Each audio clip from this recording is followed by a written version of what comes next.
ഇന്നിപ്പോൾ അന്തവും കുന്തവുമില്ലാത്ത കുടുംബം എന്ന് KPCC പ്രസിഡന്റ് പറഞ്ഞ് കൂടുതൽ പ്രതിരോധത്തിലാക്കുകയാണോ കോൺഗ്രസ് പാർട്ടിയെ? ഈ NM വിജയന്റെയും മകന്റെയും ആത്മഹത്യക്ക് ഉത്തരവാദി ആരാണ്? ഡോക്ടർ അരുൺ, ഇതിനകത്ത് ഈ കത്ത് വായിക്കുമ്പോൾ അതിനാരാണ് ഉത്തരവാദികൾ എന്ന ചോദ്യത്തിന് പ്രത്യേകിച്ചൊരു മറുപടി കത്തിൽ തന്നെയുണ്ട്. അതായത് അദ്ദേഹം അതിൽ കൃത്യമായി ചിലരുടെ പേരുകൾ പറയുന്നു. PCC പ്രസിഡന്റ് NT അപ്പച്ചന്റെ പേര് പറയുന്നു. അതുപോലെ തന്നെ ബത്തേരി MLA IC ബാലകൃഷ്ണന്റെ പേര് പറയുന്നു. വേറെയും ചിലരുടെ പേരുകൾ പറയുന്നു. ഇവരൊക്കെ കോൺഗ്രസ് നേതാക്കൾ തന്നെയാണ്. അവരൊക്കെയാണ് ഈ പണം വാങ്ങാൻ, അതായത് ഈ നിയമനം നൽകാമെന്ന് പറഞ്ഞ് ഈ പണം വാങ്ങാൻ പ്രേരിപ്പിച്ചതും അവർക്ക് വേണ്ടിയാണ് ഈ പണം വാങ്ങിയതും വാങ്ങിയ പണം കൈമാറിയത് അവർക്കാണെന്നും ശ്രീ NM വിജയൻ പറയുന്നു. ആ കത്ത് വായിക്കുമ്പോഴും അതിനു മുമ്പ് NM വിജയനെ കുറിച്ചുള്ള അതിനു മുമ്പുള്ള അദ്ദേഹത്തിന്റെ ജീവിത സാഹചര്യങ്ങളും അതുപോലെ തന്നെ അദ്ദേഹത്തിന്റെ രാഷ്ട്രീയ പശ്ചാത്തലവും കോൺഗ്രസിൽ അദ്ദേഹത്തിന്റെ പ്രവർത്തനമൊക്കെ പരിഗണിക്കുമ്പോൾ നമുക്ക് തോന്നുന്നു അദ്ദേഹം ആത്മാർത്ഥമായിട്ട് കോൺഗ്രസിനെ സ്നേഹിച്ച ഒരു പരിധി വരെ ഒരു ശുദ്ധാത്മാവായ മനുഷ്യനായിരുന്നു. അല്ലെങ്കിൽ ഈ നേതാക്കൾ പറയുമ്പോൾ സാധാരണഗതിയിൽ ആളുകൾ ചോദിക്കും, അല്ലെങ്കിൽ മറ്റാരെങ്കിലും ആണെങ്കിൽ ചോദിക്കും, എന്നെ കൊണ്ട് എന്തിനാ മേടിപ്പിക്കുന്നത്, നിങ്ങൾക്ക് തന്നെ അങ്ങ് വാങ്ങിച്ചുകൂടെ, അല്ലെങ്കിൽ നിങ്ങൾക്ക് ആയിക്കൂടെ എന്ന് ചോദിക്കുന്നതിന് പകരം അദ്ദേഹം ഈ പണം വാങ്ങുന്നു. ആ പണം അദ്ദേഹം വാങ്ങിയ പണം അദ്ദേഹം ഇവർക്ക് കൊടുക്കുന്നു. അതിൽ നിന്ന് IC ബാലകൃഷ്ണൻ 5 ലക്ഷം വാങ്ങിയതിൽ 2 ലക്ഷം തിരികെ കൊടുത്തു വന്നു. അത് 5 ലക്ഷമാണോ 7 ലക്ഷമാണോ വാങ്ങിയതിൽ 2 ലക്ഷം തിരികെ കൊടുത്തു, ബാക്കി പണം കൊടുത്തില്ല എന്ന് പറയുന്നു. NT അപ്പച്ചന്റെ കാര്യത്തിൽ 10 ലക്ഷം കൊടുത്തു, അതിലൊന്നും തിരികെ കൊടുത്തിട്ടില്ല. അതിപ്പോ എത്ര വലിയ 62 ലക്ഷമോ അല്ലെങ്കിൽ 32 ലക്ഷമായിട്ട് വളർന്നു എന്നൊക്കെ പറയുന്നു. മറ്റുള്ള നേതാക്കളുടെ കാര്യത്തിലും ഇത് തന്നെയാണ് പറയുന്നത്. ഈ കത്ത് വായിക്കുമ്പോൾ അദ്ദേഹം അവസാനം പറയുന്നത് വളരെ ഹൃദയസ്പർശിയായ വാക്കുകളാണ്. വേറെ ഒരു നിവൃത്തിയില്ലാത്തൊരു സാഹചര്യത്തിലാണ് ഞാനിത് ചെയ്യുന്നത്, എനിക്ക് മറ്റൊരു മാർഗവുമില്ല, എൻ്റെ കുടുംബത്തെയെങ്കിലും, ഇനി എൻ്റെ കൊച്ചുമക്കളെയും, ഇനി എൻ്റെ അവശേഷിക്കുന്ന മക്കളെയെങ്കിലും നിങ്ങൾ സംരക്ഷിക്കണം, പാർട്ടിയിൽ എനിക്ക് വിശ്വാസമുണ്ട്. മാത്രമല്ല ആ കത്ത് അദ്ദേഹം നേരിട്ട് പോലീസിന് കൊടുക്കുകയൊന്നുമല്ല ചെയ്തത്.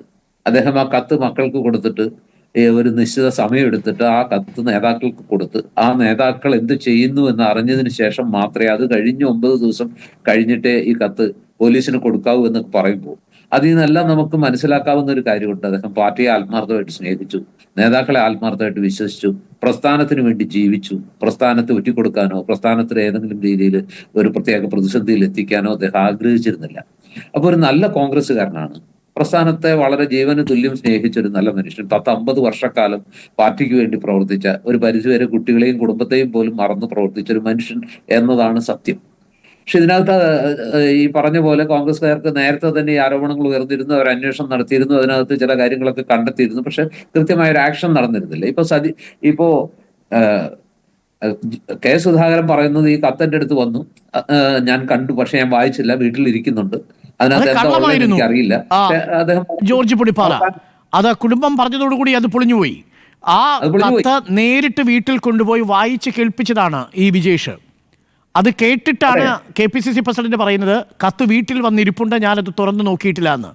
ഒരു ആത്മഹത്യാക്കുറിപ്പ് തുറന്നു വായിച്ചിട്ടും അത് കേട്ടിട്ടും എന്തിനാണ് കേരളത്തിൻ്റെ പൊതു മനസാക്ഷിയോട് KPCC പ്രസിഡന്റ് കള്ളം പറഞ്ഞത്? ഈ വിഷയം പാർട്ടി ആഭ്യന്തരമായി അനൗപചാരികമായി അന്വേഷിച്ചു എന്നുള്ളത് വസ്തുതയാണ്. ഇന്ന് KPCC പ്രസിഡന്റ് പറയുന്നു ഈ വിഷയം അറിയില്ല എന്ന്.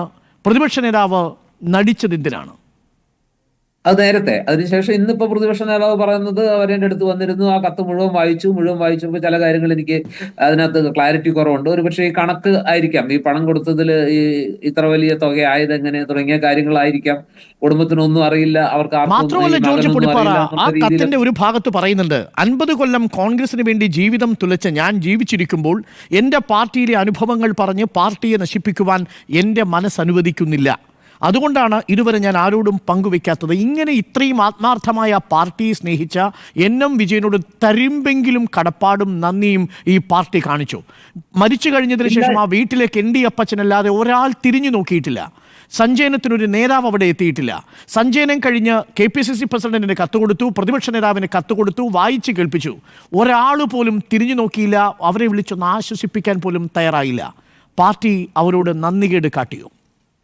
തീർച്ചയായിട്ടും അങ്ങനെ തന്നെ കരുതേണ്ടി വരും. നമുക്കിപ്പോ ഇതിനകത്ത് പാർട്ടി ചെയ്തത്, അതായത് KPCC പ്രസിഡന്റിന്റെ വാക്കുകളിൽ വല്ലാത്തൊരു ഒരു ഒരു ഒരു അവഗണനയുണ്ട്. കാര്യം അവസാനം അദ്ദേഹം അത് പറഞ്ഞ് ഞാൻ വായിച്ചില്ല എന്നൊക്കെ പറഞ്ഞിട്ട് അതിന് ശേഷം പറയുന്നുണ്ട്, അത് ആരായാലും ശരി, എത്ര കൊമ്പത്തെ പുള്ളിയായാലും ശരി, വെറുതെ വിടില്ല, അവർ അനുഭവിക്കേണ്ടി വരും എന്നൊക്കെ പറയുന്നുണ്ടെങ്കിൽ ആദ്യത്തെ ഒരു വാചകത്തിൽ തന്നെ അദ്ദേഹത്തിന്റെ മനസ്സിലിരിപ്പ് പുറത്തു വന്നു. അദ്ദേഹം ഒന്നുകിൽ അത്രയും ഉദ്ദേശിച്ചിട്ടുണ്ടോ എന്ന് എനിക്കറിയില്ല. ഏതായാലും ഞാനത് വായിച്ചിട്ടില്ല എന്ന് പറയുന്നത്, മുഴുവൻ വായിച്ച് കേട്ടു എന്ന് ഇദ്ദേഹത്തിന്റെ ശ്രീ NM വിജയന്റെ മകൻ പറയുന്നു. അതിനുശേഷം അദ്ദേഹം പിന്നീട് ഞാൻ കണ്ടില്ല, വായിച്ചില്ല, അത് വീട്ടിൽ കിടക്കുന്നുണ്ട്, ഞാനത് വായിക്കും എന്നൊക്കെ പറയുമ്പോൾ അതിനകത്ത് ഒരു KPCC പ്രസിഡന്റ് അതിനെ വളരെ നിസാരവൽക്കരിച്ചു. ഒരു മനുഷ്യന് ഒരു DCC ട്രഷറർ 50 വർഷക്കാലം പാർട്ടിയെ സ്നേഹിച്ച് പാർട്ടിക്ക് വേണ്ടി പ്രവർത്തിച്ച, കുടുംബത്തെ പോലും മറന്നൊരു മനുഷ്യന്റെ കാര്യത്തിൽ ഇത്രയും ഒരു ഒരു ഒരു എന്താ പറയാ, ഒരു വല്ലാത്തൊരു നിസാരത അല്ലെങ്കിൽ തീരെ ഗൗരവമില്ലാത്ത രീതിയിൽ സംസാരിക്കുന്നത് ശരിയല്ല എന്ന് തന്നെയാണ് ഒരു KPCC പ്രസിഡന്റിന്റെ ഭാഗത്തുനിന്ന് ഉണ്ടാവേണ്ട ഒരു വാക്കുകളല്ല അത്.